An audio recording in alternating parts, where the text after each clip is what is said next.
Hola familia, de más cerca estoy. Nos encontramos hoy en el aperitivo número 2 de su programa y hoy tendremos un versículo sumamente interesante que vamos a desglosar. Le estoy hablando sobre Éxodo capítulo 2, versículo 15. Así que busque su Biblia ahora mismo o ábrala si ya la tiene a mano en el capítulo 2 del libro del Éxodo en el versículo 15. Éxodo 2:15. Allí nos dice la palabra: oyendo Faraón acerca de este hecho que había realizado Moisés, procuró matar a Moisés, pero Moisés huyó de delante de Faraón y habitó en tierra de Madián. De esta manera, aquí en Éxodo 2:15, se nos da como un flash de la vida de Moisés. Y Moisés, un personaje que irrumpe en la historia de Israel para ser el personaje principal en la liberación del pueblo de Dios desde Egipto. Recordamos el momento cuando nace Moisés, un nacimiento natural. No hubo nada providencial, nada milagroso en su nacimiento, pero sí en su preservación, porque de repente, siendo un bebé, pues se encuentra con una orden, con una ley, un decreto de Faraón para matar a todos los niños.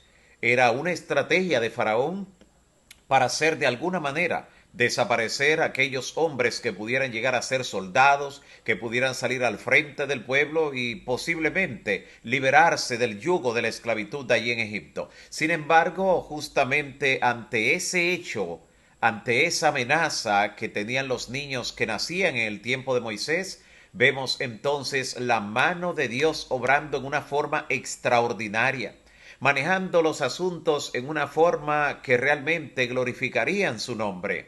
Encontramos, por ejemplo, a la madre de Moisés embarcándola en una arquilla, embarcando a su pequeño hijo en una arquilla de juncos que la había calafateado también con brea para hacerla un tanto impermeable porque iba a ser colocada en las aguas del Nilo.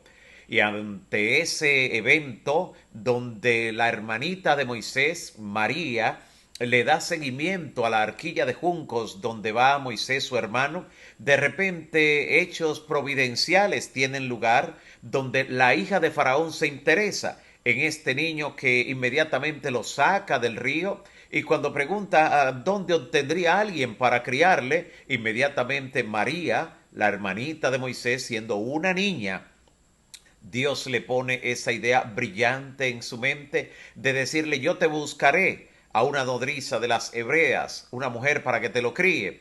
Y fue y le buscó precisamente a su madre, la madre de Moisés. Y allí fue donde ella tuvo la oportunidad, ya conociendo que Dios había colocado ahora a Moisés en un lugar preponderante donde definitivamente sería catapultado para llegar a ser el libertador de su pueblo, el libertador de Israel. Entonces su madre aprovecha esos primeros años, se esmera de manera especial en instruirlo, en darle a conocer lo vanidoso que son realmente las pretensiones y los intentos de adoración de los egipcios ante imágenes, ante ídolos, la vanidad total de la idolatría, y le habla acerca del propósito de Dios, el Todopoderoso, para con su pueblo Israel. Todo esto moldeó la mente de Moisés en forma tal que cuando creció convencido de que Dios libertaría al pueblo de la esclavitud por medio de su mano, se llenó de alguna manera de sentido de orgullo o de suficiencia propia. Dijo: si fui seleccionado, debo inmediatamente hacer algo.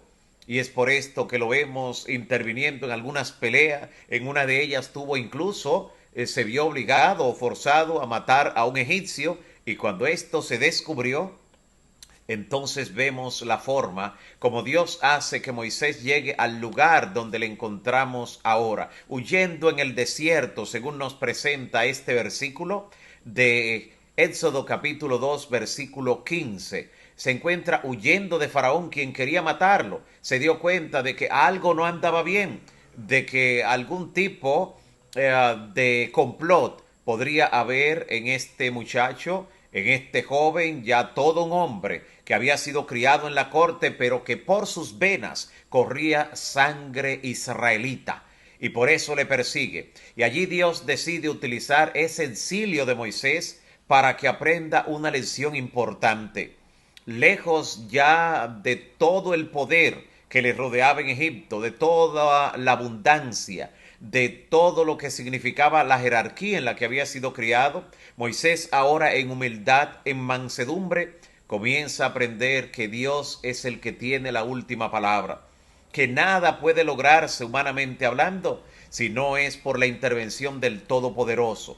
Y Moisés, allí en la tierra donde llega, inmediatamente se aproxima a un pozo, se encuentra con quien habría de ser finalmente su esposa. Y es interesante ver que en la Biblia, siempre junto a un pozo, se desarrolla alguna historia de amor. Lo encontramos, por ejemplo, en el caso de Jacob y Raquel.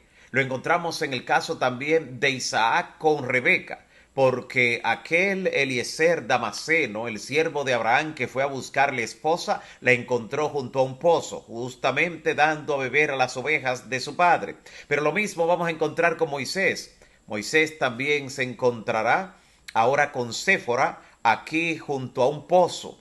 Y vamos a encontrar eso a lo largo de toda la Biblia. De hecho, cuando vemos a Jesús que se encuentra con la mujer samaritana, aquí no vemos que se realiza una historia donde sale un matrimonio, pero sí una historia donde se menciona el matrimonio y donde se le dice, mira, 5 maridos has tenido y el que ahora tienes tampoco es tu esposo. Así que hay una conexión estrecha entre lo que es el matrimonio en la Biblia, las historias de amor y el pozo. Y es aquí donde Moisés entonces se pone en contacto no solo con quien habría de ser su esposa, sino también con Jetro, quien habría de ampararle, de darle empleo en la tierra del exilio y quien finalmente le daría una de las ideas más brillantes para la administración de la nación de Israel cuando saliera, ya habiendo sido liberada.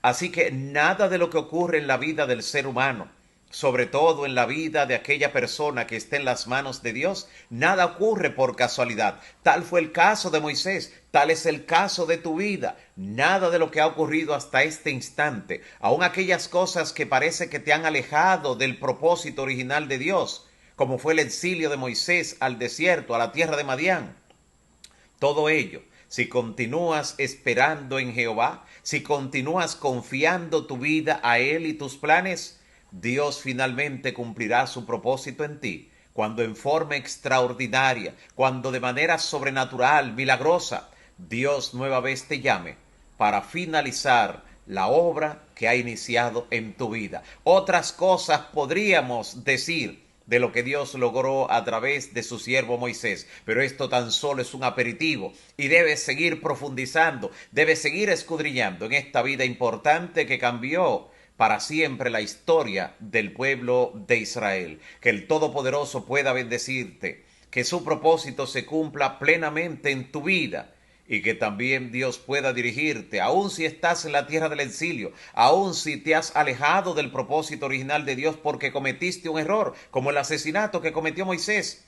Dios puede transformar tu historia y está dispuesto a hacerlo hoy. Quiero orar por ti en esta hora y colocarte en las manos del Todopoderoso y que quedes con la certeza, con la fe y la seguridad de que Dios guiará tu vida para un final feliz. Oremos. Dios eterno, Padre de misericordia y bondad, alabamos y glorificamos tu nombre en esta hora. Gracias por fortalecer nuestra confianza en ti mediante la historia de este siervo tuyo en la antigüedad, del profeta Moisés, que fue llamado en forma extraordinaria, pero mientras llevaba una vida común y ordinaria. Por eso sabemos que tú intervendrás también en la vida de cada uno de nuestros amigos y hermanos, en la vida de todos aquellos que forman parte ya de esta familia. Y te rogamos, Señor, que nos guíes y que permitas que cada día crezcamos en la gracia y fortalezcamos nuestra fe en ti al estudiar tu palabra. Gracias por escucharnos y bendecirnos en el nombre de Jesús. Amén.